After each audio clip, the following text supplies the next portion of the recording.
4 or 5 months ago. I'm ready to fight. I ain't got a problem with putting a bully in his place. But it got serious because he asked Calla, and Calla said, listen, I can do the fight, no problem. He hasn't priced himself out, not yet anyway. And it looks like he's being serious. So there's a chance that this fight might actually get made if John doesn't vanish like he did last time. So John, listen up and listen closely, because I want you to get this into your thick fucking skull. This has been going on for too long now. I saw you punching a Perspex picture on the wall the other day. Walls don't hit back. You're a fucking bully. Started on Carl Frampton, started on Steve Bunce. You headbutted the smallest man in the room at the USIC press conference. Listen, I'm ready to fight. You've called it on. I'm answering. I'm ready for you. Sign the fucking contract or shut the He got offered, was it 1.5 million? He said he's not asked about the money, he wants to fight for charity, and then he priced himself up by asking for 2.5 million. I'd already agreed it. I said to Callis Howland, the promoter, I said, listen, and Mams Taylor on Misfits, I'll fight him. This guy's a big bully. If I have to put him in his place, and if I have to be the one to shut his mouth, then I'll do it. And almost everything was pretty much agreed on my side. He went back to John Fury and he'd vanished. He disappeared. He caused everybody else a shit out.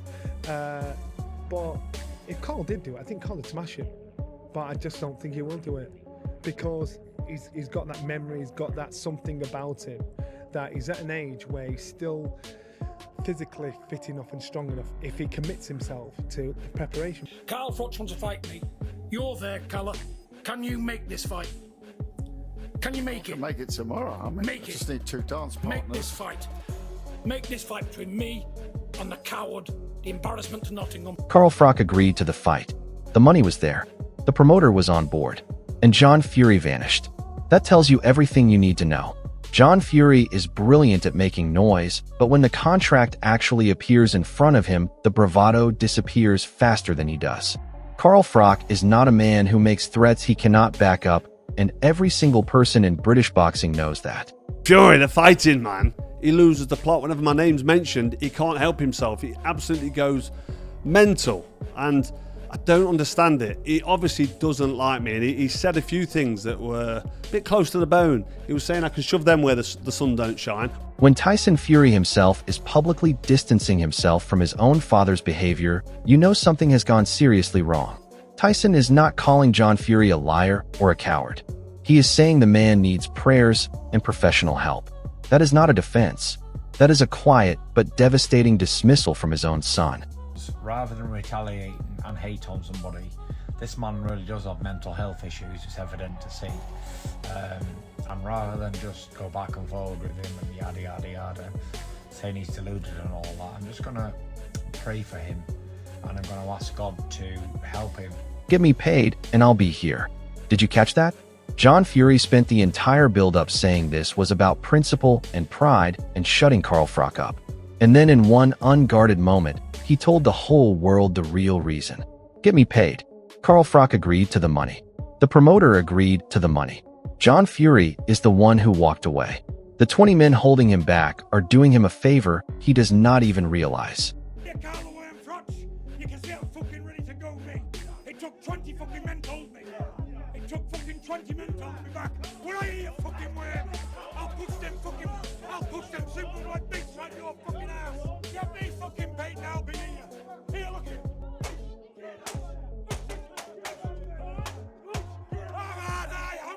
I don't give a fuck. I ain't got. Tony Bellew is a former world champion who has been in the deepest waters boxing has to offer. And even Tony Bellew is sitting there shaking his head at John Fury's behavior. When a man of Tony Bellew's standing calls it embarrassing and says he would have put his own father straight, that is not a small criticism. That is a full and damning verdict from someone who has earned the right to say it. Father behaved like that at a press conference, I would put him straight and tell him. It's embarrassing and it can't be happening, mate. It's a really bad look for boxing. I'm actually surprised it's been allowed to go on and happen in a place where they're at, to be honest. Johnny Nelson is being generous here, calling John Fury emotional.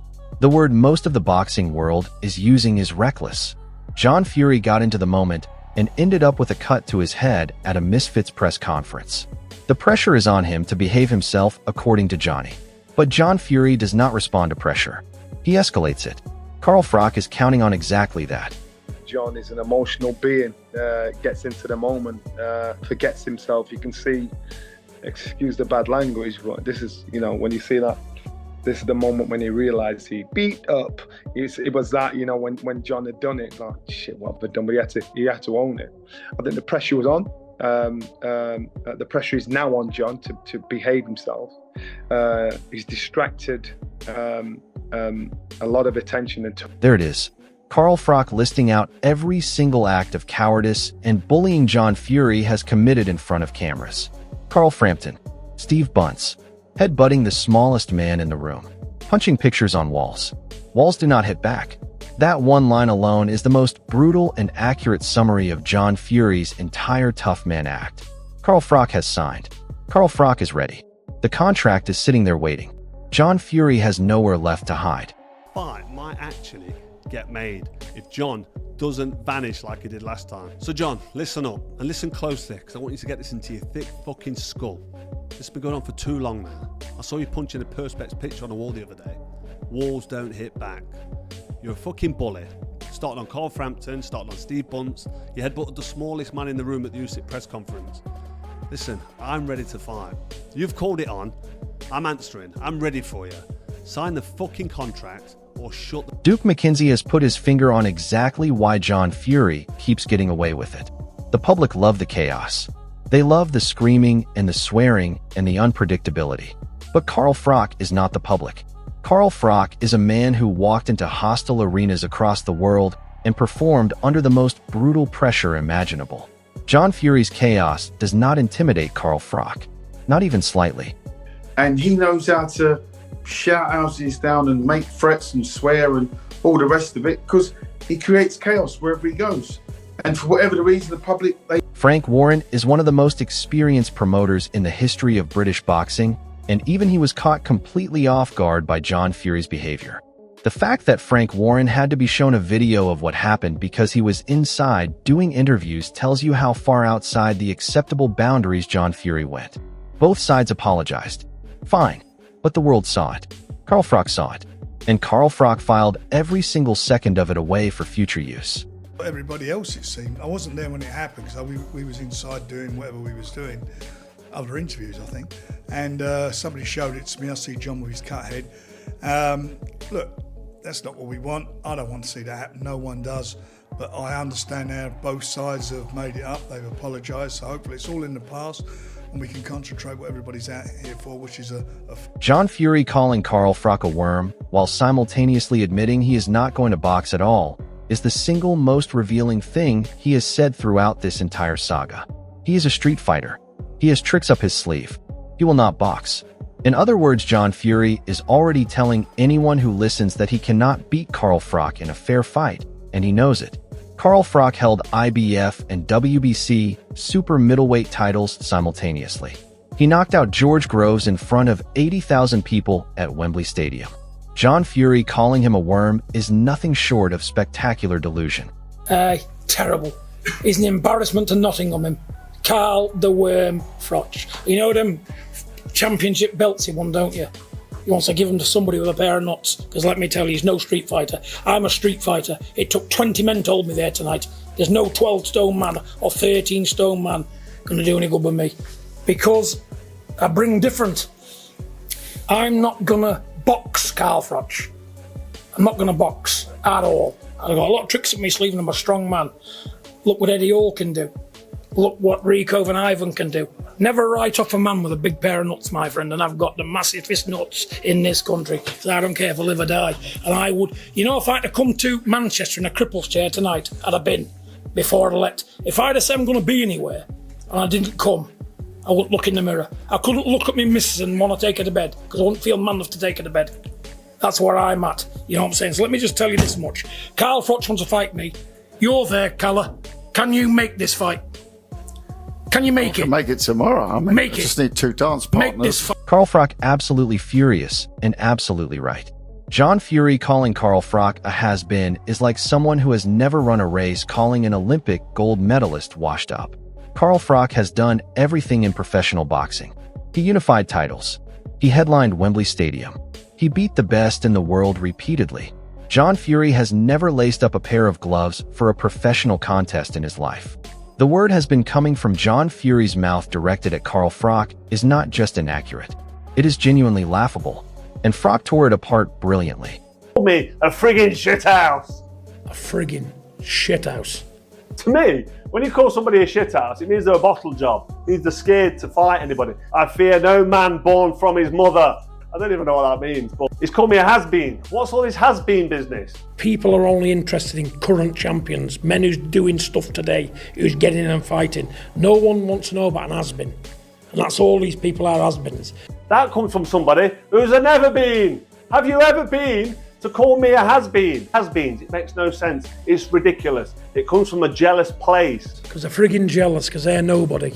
I've never been jealous. I'm happy for boxers that get paid good money for doing the hardest, what I consider to be the hardest sport in the world. He's been a champion of the world, but I'll tell you what, he's not a champion of the world man, is he?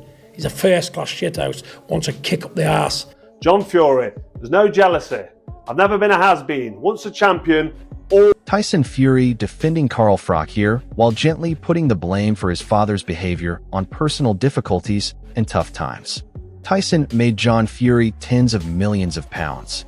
And John Fury is repaying that by embarrassing the family name at press conferences and picking fights he has already refused to sign for. Tyson knows exactly what Carl Froch is about. He has spent his career around elite fighters.